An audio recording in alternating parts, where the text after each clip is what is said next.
Hello everybody, welcome back to the Old Gold and Black for this full season review. I'm not sure of how long this video is going to be, but put your feet up, relax, grab a cup of tea or something and enjoy. I'm going to look back through every single player that's played for Wolves this year in the Premier League, maybe not Leo Bonatini, and just give you my thoughts and opinions of their season and perhaps next season and where they're going to go from there. But please drop a like on the video as well. And subscribe to the channel if you haven't already. Lots of Wolves rumours, lots of transfer rumours and stuff coming up over the next couple of weeks, so make sure that you don't miss out on them by putting the bell on as well. So let's start off with our goalkeepers, and number 11, Rui Patricio. I think that will probably change to number 1 next season. I think he's earned that right. It was a fantastic gesture to give up the number 1 shirt for this season because of Carl's retirement, but I think that it'd probably be right for Rui to have that number 1 shirt back now next season, but that's sort of by the by.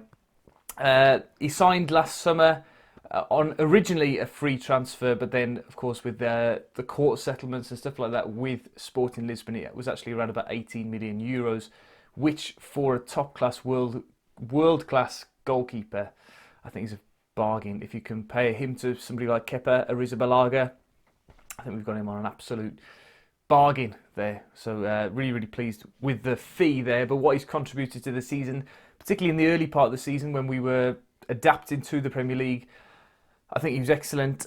That save against Manchester City from Raheem Sterling was out of this world. I don't know how he managed to get to that still now.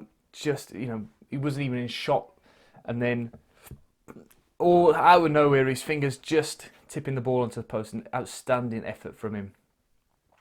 And I'd say he's probably won us probably between 9 and 12 points single-handedly this season with his saves. You can think back to free kick against Manchester United at Old Trafford just before half-time, which would have made it 2-0. I can't see us coming back from 2-0 down in that game. A couple that saved blushes at Southampton. It could have been even worse than 3-1 had he not have made those couple of saves there as well in that game. Crystal Palace away made a good vital save as well.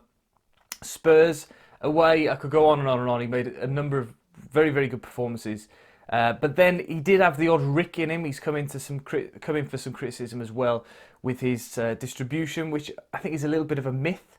I think that he was obviously trying to place that pass out all the time to Matt Doherty on the right hand side, and it wasn't working. They weren't able to. When you pass into somebody's head, the percentage chance of it going wrong is quite high. When he's changed that now and he's passing it out to the middle of the pitch where you've got Dendoncker to aim at and Jimenez sometimes to aim at as well. So I think that adaptation in his game has improved it, but there's still a little bit of a few question marks when he comes up against big, strong attackers. The best example of that is the Cardiff game when he was taken out of the firing line for that game, and Ruddy was put in for practice for the FA Cup game. I don't buy that really at all.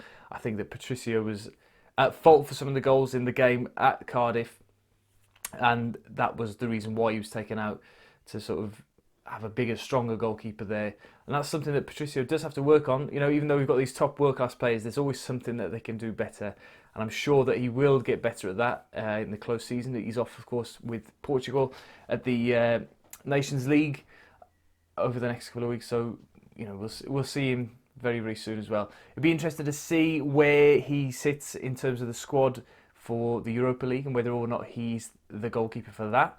I can't imagine that he's signed for Wolves to miss out on occasions like this. He will want to be the number 1 for the big competitions, which of course next year will be the Premier League and hopefully the Europa League group stage. Maybe in the qualifying rounds we might see Ruddy and Norris having some time there. But he's kept 7 clean sheets in 37 Premier League appearances. That's Wolves' best ever record. So yeah, Patricio I think has had a very good first season in England, and I expect him to get better as well. Next up then is John Ruddy, the number 2 goalkeeper throughout the season and our cup goalkeeper.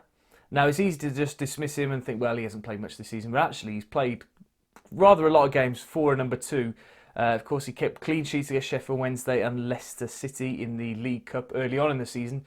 We lost on penalties to Leicester. Funnily enough, I was just thinking back today, Wolves haven't conceded a goal in the League Cup since 2016, September 2016, nearly 3 years, and they haven't won the competition. They've been knocked out twice in a row on penalties after 0-0 draws against Manchester City and Leicester City. the last goal that we conceded, I'll tell you what, well, I'll tell you because you're only going to look it up anyway.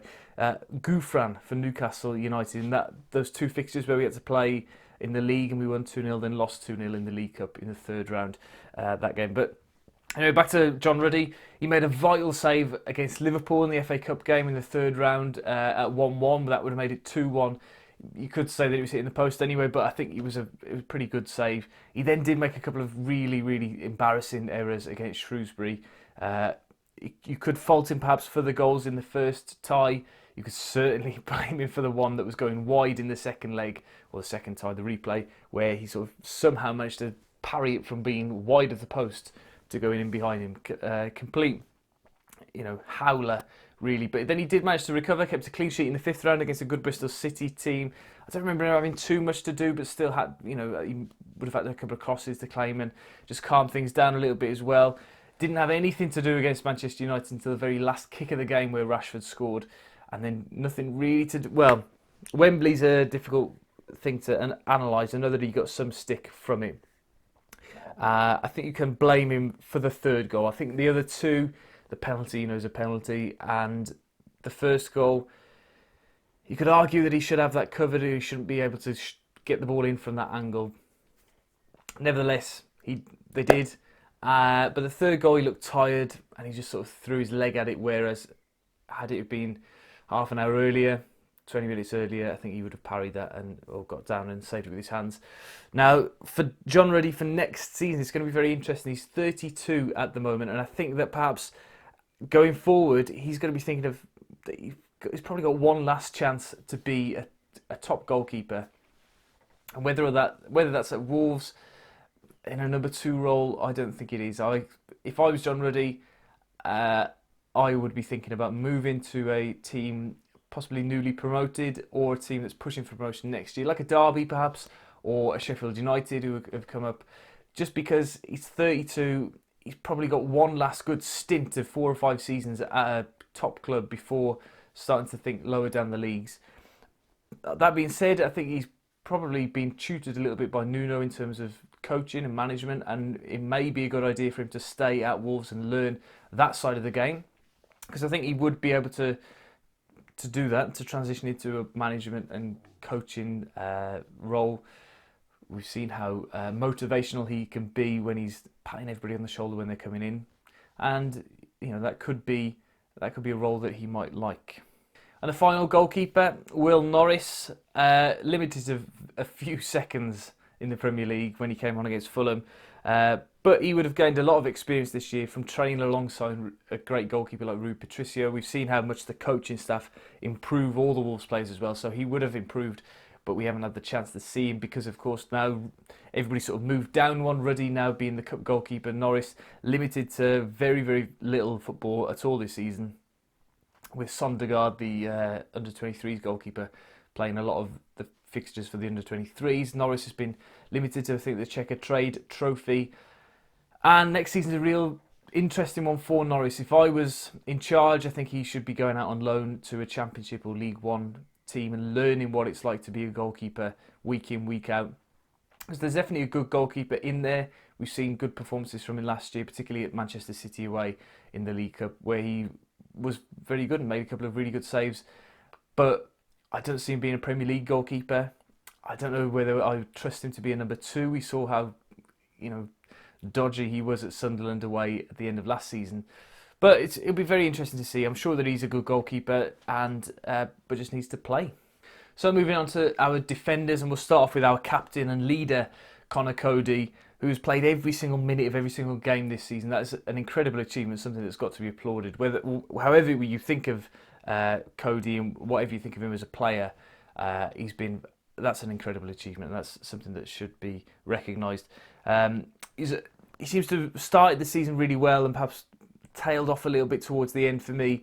Whether or not that's because of mental fatigue. I mean, it's been, to play that many games, 46 games he's played in all competitions, and every minute of it is exhausting. And I was a little bit surprised perhaps at the end of the season at the Fulham game that he wasn't brought off for an ovation, because that's all that was really. But it's funny when you look at the stats, because he's hasn't won that many aerial duels, hasn't had that many key passes or tackles or interceptions or anything like that. And I know that position doesn't necessarily lend itself to that sort of combat sort of style of football, but I do think that if we were to bring in somebody better, and I've spoken on a few podcasts and other things today about a sort of Sergio Busquets sort of player. Now, I think Dendoncker could be that man who drops back into a 3 when we haven't got the ball and moves up into the midfield when we have.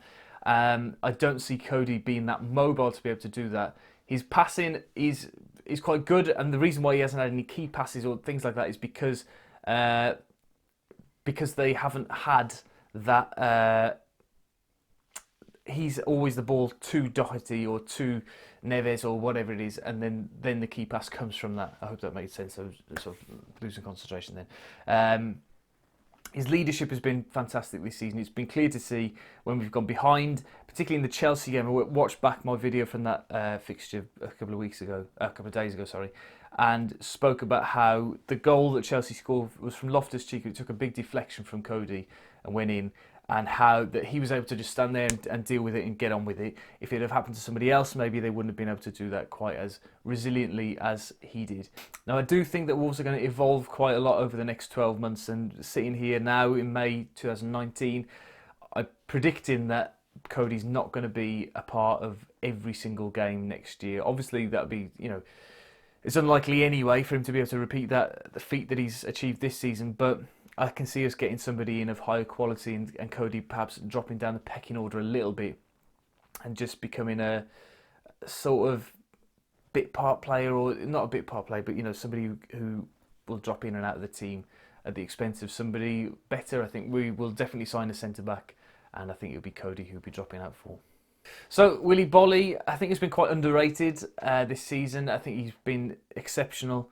I think he didn't start the season too well, a couple of mistakes, and looked sort of off the pace for the first couple of games from memory now. But when the Man City game came and he scored that goal, his season started to pick up and he's had some really dominant performances, apart from, of course, the Manchester City away where he got sent off for a real hot-headed, crazy sort of moment where he dived in on Bernardo Silva. I think that he's been cool on the ball. He wins every aerial battle that he goes for, it seems. He's strong in the tackle, good on the ball, uses the ball well, lots of key passes and stuff as well that build attacks up, and he's very, very underrated. I think he's been exceptional. There has been some talk about him representing the Ivory Coast in the future, because he is French born, but he does qualify for Côte d'Ivoire as well. And we'd be interested to see how that goes and whether or not he decides to go for international football in Africa over France. I think if it wasn't France that he's playing for, or that he qualified for, then I think he would certainly be playing international football at the moment, because he's one of the best defenders, I think, in the top division. And as well, with Manchester United looking at completely rebuilding their team, it seems, and particularly the defence, it wouldn't surprise me if Willy Bolly's on a shortlist for them. He, of course, chipped in with 4 goals this season, 3 being from the head and 1 being from the arm against Manchester City. But an excellent performance from him. That last-minute equaliser as well against Newcastle United has got to be one of the moments of the season at home as well.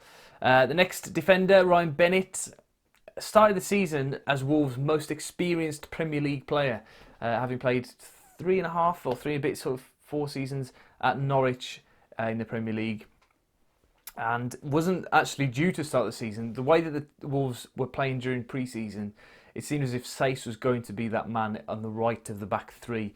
However, a terrible game against Villarreal for Saïss meant that Bennett came in, and he never looked back. The first 18 games, or whatever it was, the first half of the season, where it didn't seem as if Wolves changed their team very often, Saïss was in there until...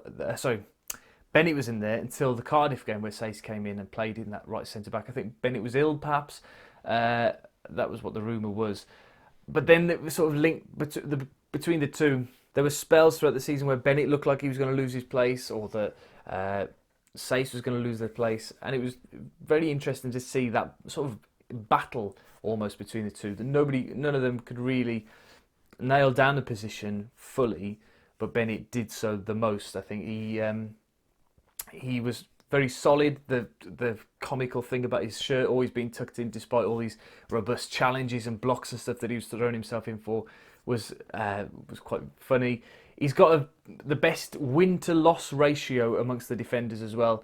From 26 games, 16 wins and 10 defeats. Obviously, there's draws in there as well. But the only downside to his season has been the number of yellow cards he's picked up. 12 yellow cards, and all from similar sort of situations where he's lost the attacking player on the halfway line and he's pulling them back. That meant that he had a 2-game suspension around the FA Cup tie against Manchester United, which meant that Saïss played in that game there.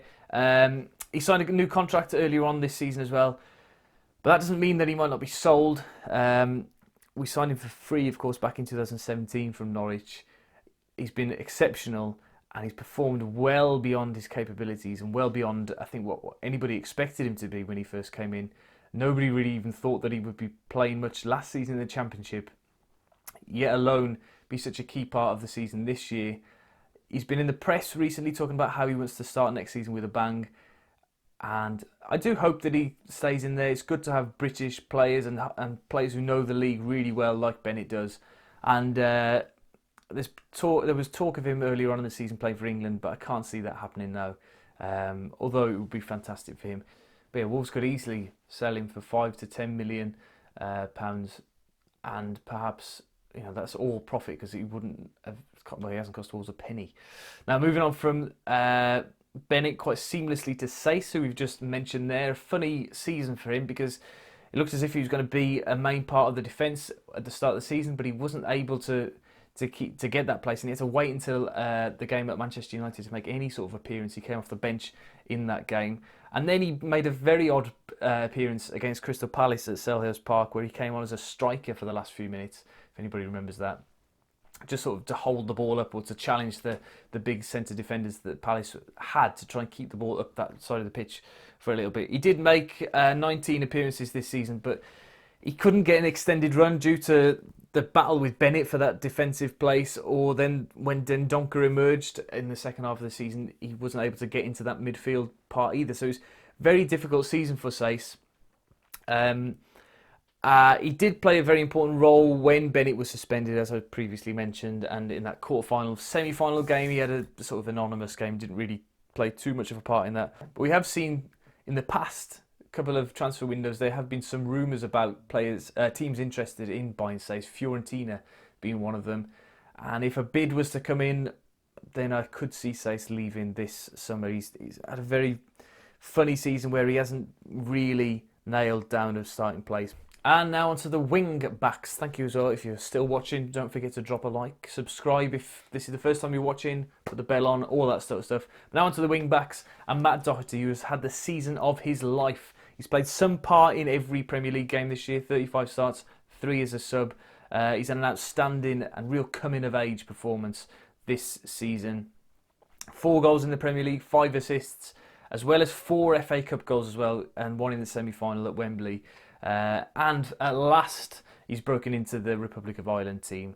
Now, considering we signed him back in 2011 from Bohemians for £75,000, I think it may be worth cashing in on him now, because he's at his absolute peak of market value, probably between 15 and 20 million, if not a little bit more.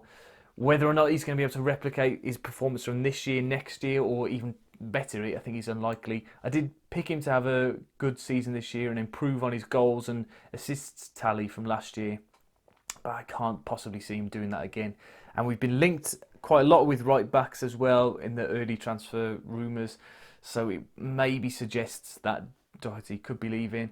He's an Arsenal fan, if somebody was to come in at that sort of level for him, I think he might have his head turned and have ambitions of playing in the top European competitions. But it would be very, very sad to see him go. He's been a great servant to the club. I think it's important as well with Cody about the link between the past and the future of Wolves, and those two are key parts of it.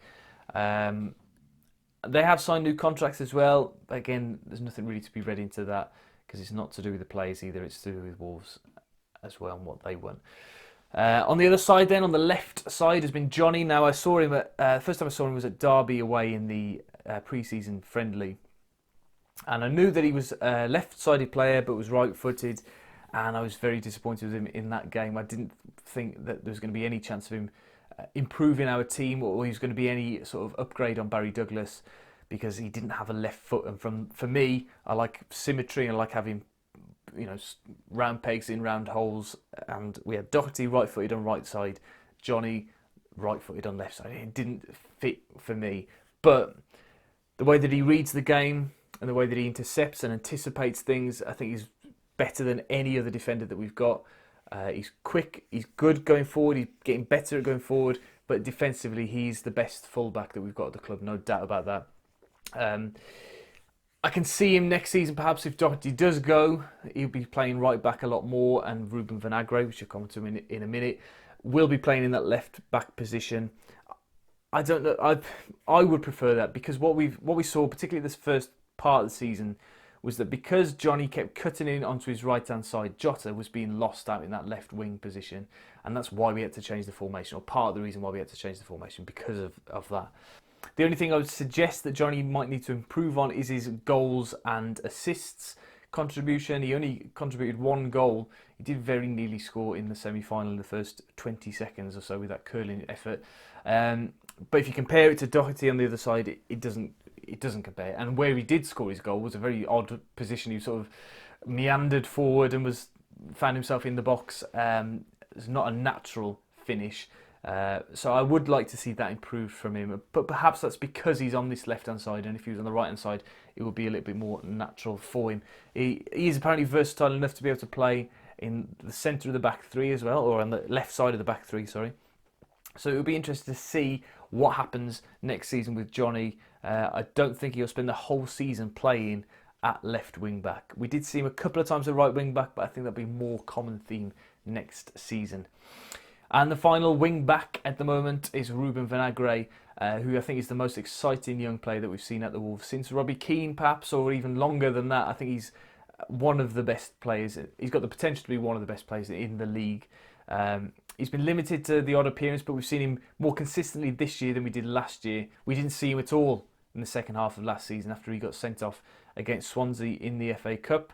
However, he did have a fairly lengthy run in the team around about October, November time when Johnny was injured with Spain, and then he came in and played really well, didn't look out of depth at all, but I think defensively perhaps he's a little bit limited in comparison to Johnny, and that's why I think that Vinagre, a little bit like Bale, will become this sort of more attacking and stronger player in the future. He's currently off with the Portuguese under-20s at the World Cup, and hopefully he doesn't perform too well, because I'm sure that he will turn some heads with some good performances there, and we don't want that. We want him to stay at the Wolves. He's been linked apparently with Barcelona and some other teams, top teams as well. But we've only paid £2 million for him. That's a snip, an absolute snip. And he'll definitely play more next year with the Europa League fixtures, and probably in the league as well, I expect. But yeah, pretty good season for Ruben, and I expect him to improve. So then on to the midfield with Ruben Neves, who has had a little bit of a hit and miss, or a little bit of an inconsistent season by his standards. I think that last season he was absolutely exceptional in the Championship. He had so much space and time to do whatever he wanted with the ball. We found that a little bit more difficult this season. But he did have some outstanding games. The ones that spring to mind are Everton at home, Leicester at home, Arsenal at home, and Watford away. The cross that he put in for Jota's goal against Watford as well was absolutely exceptional. But he did go missing for quite a long spell in the season, in that bad spell in October, November. And you could perhaps say that was down to Nuno by only putting him and Moutinho in midfield. We've mentioned that before. But I don't think that Neves will be moving this summer. I'd be very, very surprised, in fact, if he was to leave Wolves at the moment. He didn't contribute a single goal from open play in the league. He did, however, score against Liverpool in the FA Cup.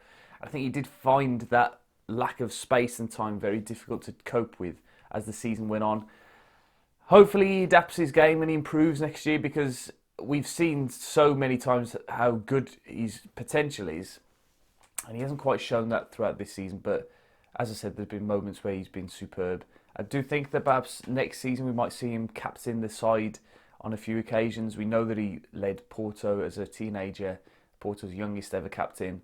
And we could possibly see him lead Wolves as well, with Cody, in my mind, coming out of the team a little bit more, but also with more games to play. I think it's more likely that Cody will drop out occasionally. João Moutinho, the king, the best player to wear a Wolves shirt in my lifetime, and maybe since the 1950s. Those of you who watched them in the 70s would probably compare him to other players, but to me, there has been nobody who's been able to control a football match like João Moutinho can. He's been exceptional, consistent in his performance. His fitness is incredible, considering when he came, everybody was worried that we'd sign this 31-year-old. You know, he's nearly 33 now. He turned 32, I think, very early on in the season, so he'll be coming up to his 33rd birthday, and he looks the freshest and the fittest player of all of them. And the quotes of the last couple of weeks that he's come out and said about how he was enticed by the project at Wolves and wanted to make it a big club. I think he's such an important part in bringing other big Portuguese players to Wolves, or other big players anyway. When they see a player of his international calibre moving from Monaco to Wolves, it just shows that, you know, there's something really special going on at Wolves as well. However, if you look at where Monaco finished at the table as well this season, maybe he made the right decision and he knew what was going to happen. The best example of him changing the game was against Spurs at Wembley in the league game, where Wolves were slow and lethargic and weren't playing very well in the first half, and then he came on with about half an hour or so to go and just quickened up the tempo by 2 or 3 notches, just passing the ball quickly and running up 10 yards when he had the ball, just made that difference and put Spurs under so much more pressure, and ultimately won Wolves the game. He did the same against Fulham as well in that Boxing Day game, where I don't think he started. He came off the bench and helped us get the equaliser. So there was that little spell where he was taken out of the team a little bit just to sort of preserve him for the run of fixtures over that time. But as well, his peak, his pinnacle was the Manchester United game, the quarter-final of the FA Cup, where he was the man of the match. I know Jota and Jimenez scored the goals, and but he just was so good at, when Wolves were coming under pressure from United, just winning the ball back, edging us further up the pitch, a lot like the Spurs game, just getting the ball and just moving it out of pressure. And it was just such a shame that for the Jimenez goal, the move that Moutinho made from the left-hand side of the pitch, or left-hand side of the penalty area, to get the ball to Jimenez, and Jimenez couldn't put it away, so it meant that Moutinho didn't get the assist for the goal. But without Moutinho's movement, Jimenez didn't score that goal. And I'll come to Jimenez in a minute, but talking to players of the season, Moutinho has to be number one. I know he won the actual award, which he completely deserved, but for me, without Moutinho, Jimenez doesn't score half of his goals. The assists that he provides, the movement before and the breaks and stuff like that, all comes from Moutinho. So yeah, he's the king, the absolute king. Moving on from the king to Dendoncker. Such a strange player, such an enigma for the first half of the season. I remember making a video the 1st or the 2nd of December last year, asking where was Dendoncker, because he'd signed transfer deadline day, August, and we'd seen him in fleeting glimpses in the 2 League Cup games against Sheffield Wednesday and Leicester, but then he disappeared. We didn't see him again until the Chelsea game, which was after this video. So I don't know whether, because I do know that Nuno watches occasionally, so I don't know whether he saw that and thought, oh, okay, I better put him in. But with the change of formation, putting Dendoncker into the team just completely revolutionised the whole season. We were going nowhere really in that period, and just bulking up the midfield, which is what we were all asking for against these big midfields like the Watford midfield, as the best example of it, where they turned Moutinho and Neves around to face their own goal, and they weren't able to affect the game in a positive manner. Bringing in Dendoncker just completely changed the season, and he's played almost every game. I haven't actually checked the stats, but I'd say that he's probably played some part in every single game, maybe in every competition since December. He's one of the most highly rated midfielders in Belgium, which is such a, you know the pool of talent that they've got, and to have a player as versatile and as talented as Dendoncker at the Wolves, He's amazing. And whatever happened after the World Cup, apparently he came back 3 stone overweight, or maybe his mentality wasn't right. It was, difficult to tell or difficult to know really when you're not part of the club. But whatever it was, it's certainly been sorted out now, and he's one of the most important players in our team. And it's it's surprising how mobile he is, considering how he runs. He's got that very, very odd way of running, like an ostrich. His top half is perfectly still, and then his arms and his legs are going a million miles an hour. It's quite funny, but he's very mobile. And you just look at the number of goals that we scored, the breakaway goals, and he's chasing, he's ready for a rebound and stuff like that. He's exceptional effort that he's put in there. He's chipped in with a couple of important goals as well against Everton to make it 3-1, and then the goal against Fulham, the redemption for his mistakes in the FA Cup semi-final, which he mentioned then in his post-match interview, which was so gut-wrenching to listen to, because obviously he's been thinking about it and it's affected his performances since that game. But I'm glad that he's come through it, and this has hopefully helped him get over it as well. And it's, whatever we think about the semi-final, it'll be such a character building and career defining moment for lots of those players who will get better and stronger and improve from that. And the final midfielder is Morgan Gibbs White. A difficult one to analyse, as he's still very, very young at 18, 19, and has still got so much potential. He's off at the moment with the England under-21s in a very, very strong England under-21 squad, by the way. And he showed some amazing moments against Tottenham and Spurs in that... Tottenham and Spurs, you idiot. Tottenham and Chelsea in that spell in early December. But it was a point in the game after the Chelsea game, the Newcastle game, where it was 1-1 and Wolves were under pressure. Wolves should have been winning that game, really. And the ball came to him and he tried this silly turn or pirouette or something like that, I remember. And you could see from the television Nuno telling him off immediately. And from that moment, he doesn't seem to have been the same player.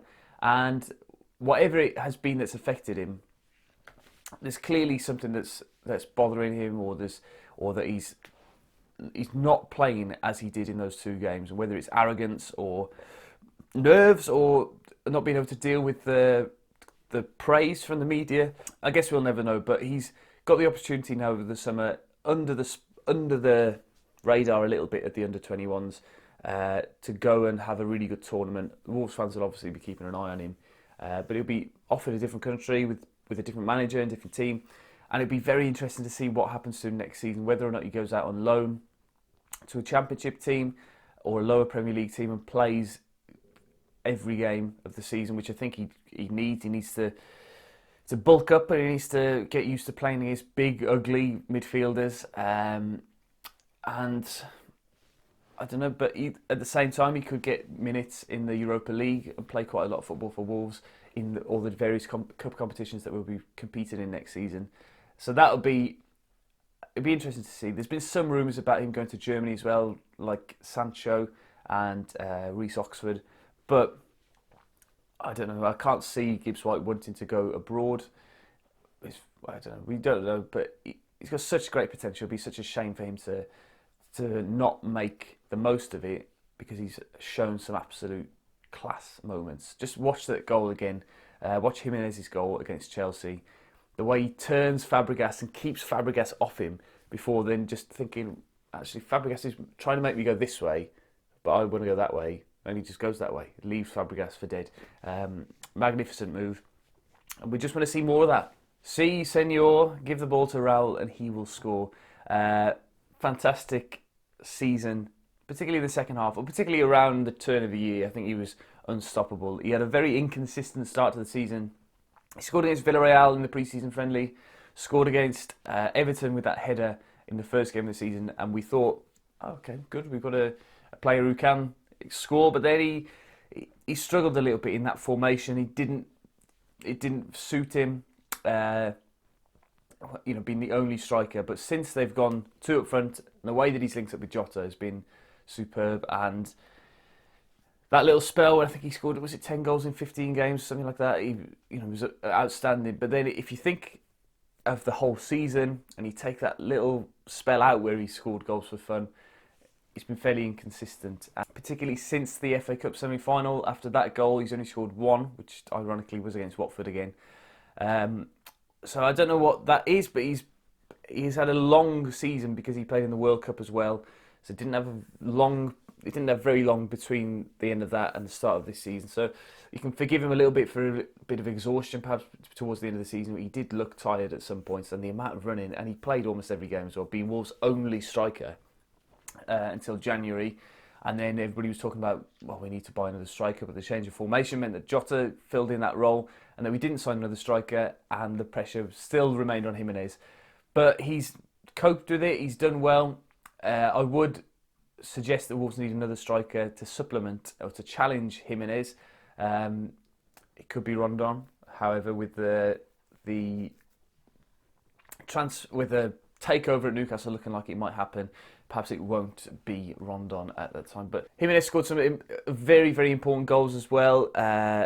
Spurs away, a very odd finish, the way that it was just sort of trickled into the corner, but a good finish. Chelsea, that equaliser powered in. The goal against Chelsea at Stamford Bridge as well, and he dinked it over Kepa. Where he should have really made sure of it for definite. The two goals against West Ham as well, good finishes, both of them. And then of course the goal against Manchester United in the FA Cup, where he didn't let the ball die. He kept hold of the ball in that penalty area, and then with his back to goal almost managed to 360 or 180 turn shot in the goal. I think it deserved second place in terms of player of the season. However, the next player for me has been the player of the year 2019, and that's Diogo Jota. Another player who the change of formation has worked tremendously. He's added goals to his game. This is what I was critical of him last year. I know that he scored 15, 17, whatever it was last year, but he should have scored 30 goals in the Championship. The quality of player that he is, to have only scored that number was quite poor, really. I was critical of him with one-on-one chances, but he's improved on that. He just seems to hit it hard and low now, and the keepers can't get it down quick enough, which I suppose is a good tactic if it works. 9 goals in the Premier League, and all since December. So from that point, he's had a pretty good scoring streak.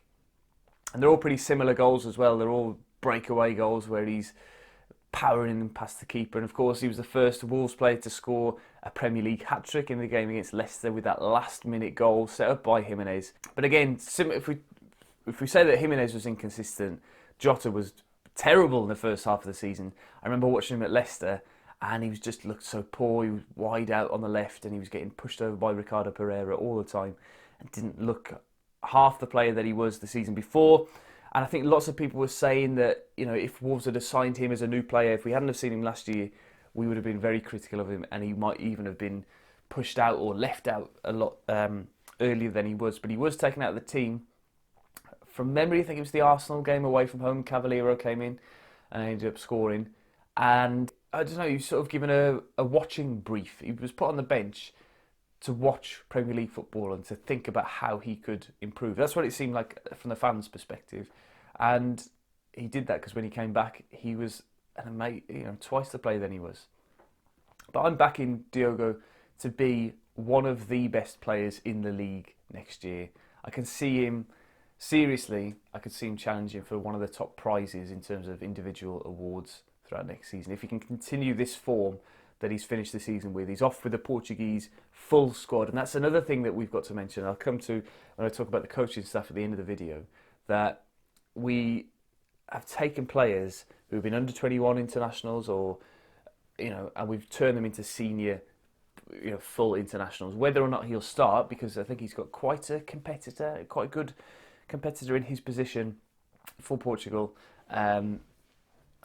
Cristiano, something or other. But it's great experience for him to be in the senior team, and I'm sure that he will continue to hold down that place next season, and he'll get loads of caps for Portugal in the end. And to think he's only 22 is an incredible achievement.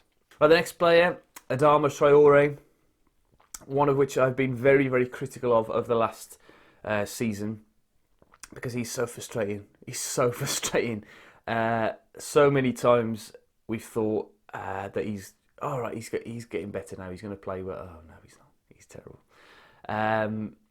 Now, whether this is because we'll give him the benefit of the doubt because he hasn't had a pre-season with Wolves, he hasn't had a pre-season with Nuno, and I think that mustn't. You can't underestimate how important that is because Nuno has a very particular way of playing. We saw with Dendoncker how long it took him to get into the team. Similar with Traore, in fact, as well in terms of starting, because he did come off the bench a lot earlier on in the season. Remember Man City, and he caused Benjamin Mendy some problems down that left-hand side for City. But the change in formation has actually hindered Traore's progress, whereas it's helped some of the others. Traore signed as a right winger, but of course we don't play with a right winger now. So he's sort of, they've tried to make him play as a striker. They've tried to make him play as a right wing back. Personally, I don't see him as a right wing back. I don't think we can play with Traore as a right wing back because he's too much of a liability defensively. Too many times he's standing still, and they are able to, the opposition are able to get in behind or to change something to make something happen because of his lack of intelligence on the football pitch. And you see Nuno talking to him for so long before they come on.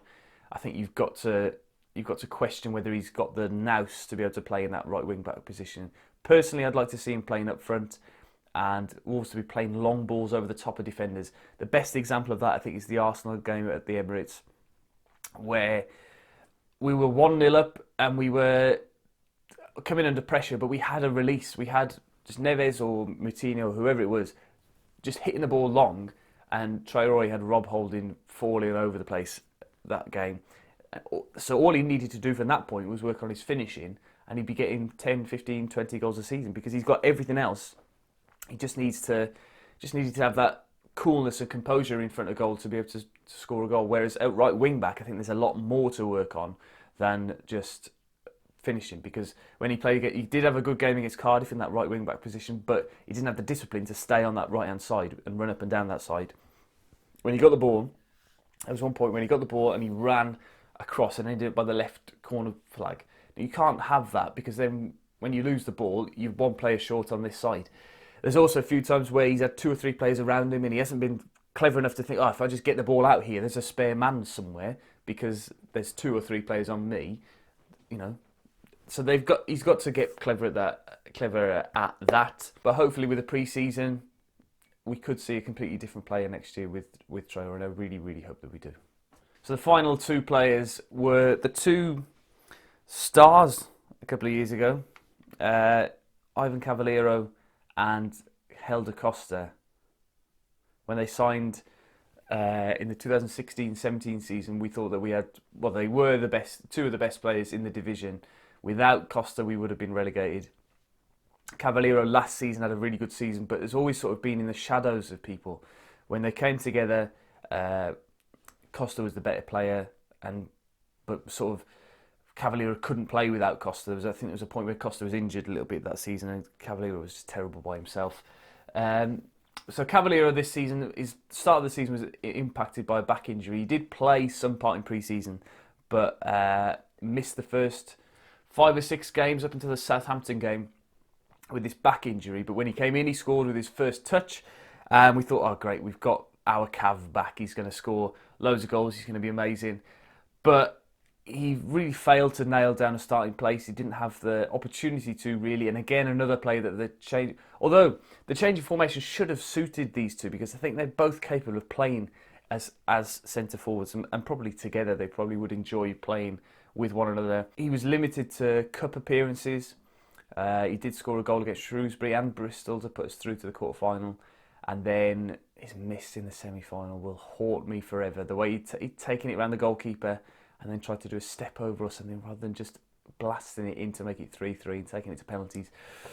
I don't know if I can ever forgive him for that, because it was gut-wrenching and it was very, very frustrating, and Nuno clearly showed the same feelings as me. There's rumours of him leaving. Again, there were rumours of him leaving last year to Fulham or to Leeds, and I think that probably will be the case this year. 10 to 12 million is the fee that's been reported. That's going to be profit for Fosun. They're going to be happy with that, which ultimately we're a business and they'll be happy with that. So it's a shame because he's never shown his full potential. And I think he has had the opportunity to show himself.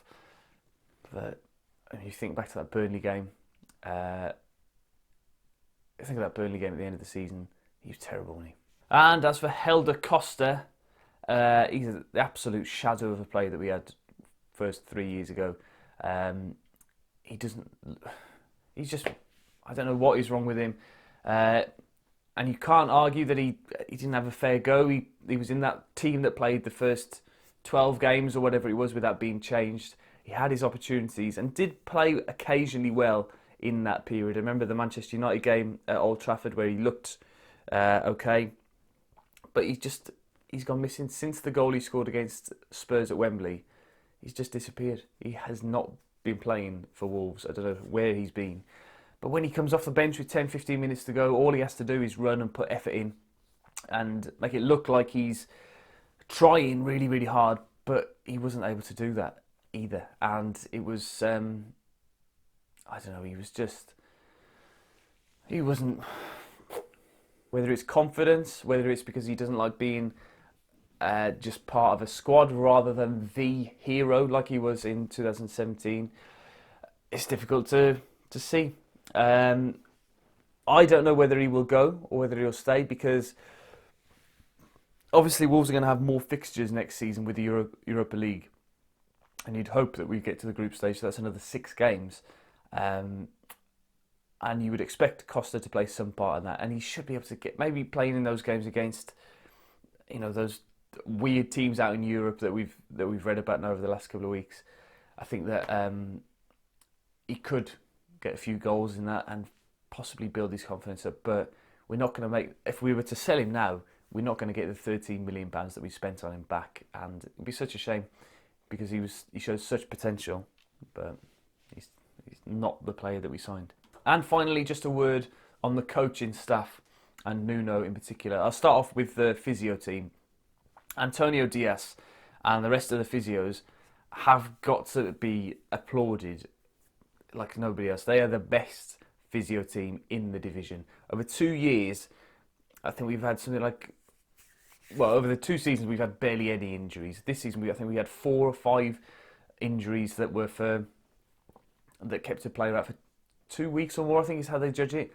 Whereas a team like Manchester United had 60. That's unbelievable preparation and unbelievable work. I know that they put a lot of credit to the players for listening to the advice. You know, clearly they must do. And the only injuries that we really picked up, I think, was Jota when he was getting clobbered all the time, and Johnny out with Spain, hurt his knee, but was back a lot quicker. So they must be doing something right in Compton in the physio department. So they've got to take a massive, massive amount of credit. And gone are the days where we'd have 7 players out with calf strains and 6 players out with hamstring injuries. They're so well prepared for every game, and the little runs that they do, the little shuttle runs that they do on the touchline before the second half, all adds up and all impacts the preparation for the games, and that's why we're not getting any injuries, is because they are so well prepared and well conditioned. The other backroom staff the other member of the backroom staff that I'd like to mention is Ian Cathro, who came in last summer. Nuno wanted to get him in the summer before. He's been the manager at Hearts in the past. He's a very highly rated coach, and Nuno worked with him at Valencia and trained together. They got their qualification badges together and stuff. It's funny imagining a little Scottish bloke and Nuno getting on. But he's got to take some credit, I think, as well for the improvement in some of the players. We saw Doherty improve last season, but he's improved on last season as well this season. Cody as well has continued to improve. But things like Diogo Jota, taking him out of the team and improving him, I think is down to Cathro. And just adding that extra level of detail. Of course, there's all the other coaches as well, Rui Pedro Silva, and all the other ones that I can't remember their names at the moment. The bald one with the little glasses and the tiny beard as well. I like him. I don't know what he does, but they've all got an important role to play, and they all deserve credit for the success that we've achieved this season. And finally, the main man himself, Nuno Espirito Santo. It's difficult to think about what Wolves were like 2 years ago before he came in, almost exactly 2 years ago, 1st of June that he started, but it was around about the end of May where he took over, and we were a million miles away from this. We were 15th in the Championship. We'd just had a season where we were in danger of being relegated, and I've just looked back occasionally at some of the videos that I made. This is when I started doing YouTube, was at the end of that season. No wonder I didn't have any subscribers back then, because nobody wanted to watch any Wolves content. But for what he's done is nothing short of miraculous, and he has to take the credit. I know that he says his team and his coaching staff and the players and all that stuff, but without him, this doesn't happen, because you could have had Paul Lambert and Fosun, this wouldn't have happened. You could have had Walter Zenga or Julian Lopetegui, and this wouldn't have happened. Without Nuno, without this plan, without this calmness, this Nunoism, like sort of willing to learn, willing to improve, willing to accept mistakes, and being persistent and persevering with his idea and imposing his idea on the opposition, rather than waiting and rather than thinking about the opposition and changing for them. Although that was the only criticism that I would have of him, was that little spell in October, November, where he continued to be so stubborn with his team selection that he didn't change it. He should have seen that we needed more in midfield quicker. I mean, if I can see it before he did, then that shows you something. But yeah, to have got the best points tally by a promoted team since 2001, the best performance in terms of the league position since 2007 by a newly promoted team, first European competition for Wolves since 1980, it's incredible.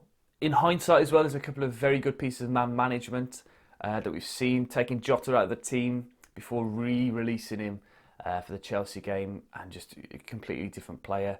Giving John Ruddy that game, the Cardiff game, whether or not it was because he was preparing for the Cup or not, or whether it was because Patricio failed against the big lumps of strikers that they had in the away tie. Putting Ryan Bennett in the back three ahead of Sace at the beginning of the season, and then when they interchanged throughout the season, he got that right most of the time. Waiting until Dendoncker was ready, and the list goes on. And maybe his patience with Adama will pay off eventually as well, because, you know, Nuno knows what he's talking about, and he talks about never leaving a player behind. But the only major criticism that I would have of Nuno is his use of his substitutions. At the beginning of the season, they were too predictable. You knew who was going to come on at what time, and it was easy to... You didn't have to scout Wolves at all. You just knew what was going to happen in a Wolves game. And then sometimes he's too slow to react with his substitutions. You can see that the game's not going our way. We've got to change it in some way. And perhaps like the Brighton game, we didn't need to have three at the back against Brighton. We could have taken Cody and put him into midfield and pushed Dendoncker further forward or something like that, or Moutinho further forward. You know, sometimes he's a little bit slow to react in that respect, and then other times, the FA Cup semi-final where he took Jota off and took Neves off for what seemed to be an ovation, because Jota had his best game in a Wolves shirt, thinking the game was won, and ultimately the team fell apart without having Jota to aim for and to run with the ball. So yeah, that's probably his biggest mistake of the season. But I mean, you can't take away from what a fantastic achievement it's been to get to the semi-final, to get to 7th place, to get European football. He's got to be very, very content with the job that he's done. But we all know what he's like as well. We know that he's going to be eager to improve and to get better and to improve on 7th next year. It's going to be very, very difficult to do. But this is the sort of level that Nuno manages at anyway. It's taken him 2 years to get there, but he is a European standard of manager. And to get there in 2 years, he's been patient, he's built something. And there have been rumours about him being on shortlists for the Chelsea job, or for Juventus job, or for various other jobs that are coming up over the next couple of weeks. But I can't see him wanting to leave. He talks about Wolves and he talks about being a pack. It's so passionately that's one of the reasons, but also why you would have come down to the Championship and built this squad in his image, and the coaching staff that have come in and have built this club in his image. That's the whole thing now. Fosun invested the money, but the club is built in Nuno's image, and he's the key ingredient to everything. Without Nuno, Wolves are still 15th in the Championship and still, wallowing away in that area of the Football League. So anyway, thank you for watching today's very, very extended video, but I've gone through every single player. I'm not going to go through all the matches, because what I did a couple of days ago, which you can probably see somewhere, is that I went through my videos and just put a little clip up from each game of the season, just to give you a flavour of the thoughts and feelings that I had throughout that video. It's about an hour long, so if you're willing to sit there and watch all of that, then you're more than welcome. I'll be very, very appreciative of that. If there's any other sort of review that you'd like me to do of the season, then please do let me know. But for now, thank you very much for watching, and hope you enjoy, and don't forget to like and subscribe and everything else, and I'll see you very, very soon. Goodbye.